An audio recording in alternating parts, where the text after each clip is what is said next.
Social service ಆಗ್ಬೇಕು ಅಂದ್ರೆ ಅವ್ರಿಗೆ ಏನ್ ತಿಳ್ಕೊಂಡು ಅವ್ರೇನ್ ಮಾಡ್ಬೇಕು ಅಂತ ಕೋರ್ಸ್ MSW ಅಂತ ಇದೆ, ಮಾಸ್ಟರ್ ಇನ್ ಸೋಷಿಯಲ್ ವೆಲ್ಫೇರ್ ಅಂತ ಹೇಳಿ ಆ ಕೋರ್ಸ್ ನೀವು ಮಾಡಬೇಕು. ಅದನ್ನ ಮಾಡೋದಕ್ಕೆ ಡಿಗ್ರಿ ಯಾವ್ದಾದ್ರೂ ಪರವಾಗಿಲ್ಲ, ಯಾವ್ದಾದ್ರು MSW. Give a big hand first. ಧೈರ್ಯವಾಗಿ ಕನಸನ್ನ ಹೇಳಿದ್ದಕ್ಕೆ ಬಾಯ್ಸ್ ಬರೀ ಆವಾಜ್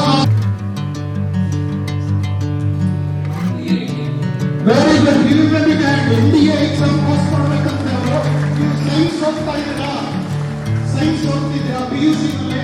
ವೆರಿ ಗುಡ್. ವರ್ಷಕ್ಕೆ 2 ಸರಿ ಕರೀತಾರೆ, ಅದ್ರ ಮಾಹಿತಿ ನಾನು ಕೊಡ್ತಾನೆ.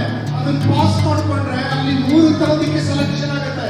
ಒಂದು ಆರ್ಮಿಗೆ, ಒಂದು ನೇವಿಗೆ, ಒಂದು ಏರ್ ಫೋರ್ಸ್ಗೆ. ಅದು ಮುಂದಿನ ದಿನದಲ್ಲಿ ಗೊತ್ತಾಗುತ್ತೆ ಅದು ಯಾವ್ದಕ್ಕೆ ಸೆಲೆಕ್ಟ್ ಆಗಿದ್ದೀರಾ ಅಂತ. ಸೆಲೆಕ್ಟ್ ಆದ್ರೆ ಅವರೇ ನಿಮ್ಗೆ ಡಿಗ್ರಿ ಎಲ್ಲ ಮಾಡಿಸ್ತಾರೆ. Very good salary. Group A ಪೊಸಿಷನ್ಗೆ ನೀವು ಸೆಲೆಕ್ಟ್ ಮಾಡ್ತಾರೆ. Give him a big hand first. Next ಯಾರು? ನೆಕ್ಸ್ಟ್ ಯಾರು ಹೇಳಿ? BSc ಅಗ್ರಿಕಲ್ಚರ್ ಮಾಡಬೇಕು ಅಂತ ಹೇಳಿ. ಸೊ BSc ಅಗ್ರಿಕಲ್ಚರ್ ಅಲ್ಲಿ ಮಾಡಬೇಕು ಅನ್ನೋದಾದ್ರೆ ನಿಮಗೆ ಕಂಡೀಷನ್ ಆಗ್ತಾರೆ. ನಿಮ್ಮ ತಂದೆ ತಾಯಿಗೆ ಒಂದಷ್ಟು ಅಗ್ರಿಕಲ್ಚರ್ ಫೀಲ್ಡ್ ಇರಬೇಕು ಅಂತ ಕಂಡೀಷನ್ ಆಗ್ತಾರೆ. ಅದು ನಿಮ್ಮಲ್ಲಿ ಇರಬೇಕಾಗುತ್ತೆ, ತಿಳ್ಕೊಂಡಿರ್ಬೇಕು. ಎರಡನೇದು, BSc ಅಗ್ರಿಕಲ್ಚರ್ ಹಲವು ಯೂನಿವರ್ಸಿಟಿಗಳನ್ನು ಮಾಡ್ತಾರೆ. ಚಪ್ಪಾಳೆ ತಕ್ಕೋಣ ಈಗ ನಿಮ್ಮ ಕಾರ್ಯಕ್ರಮಕ್ಕೆ.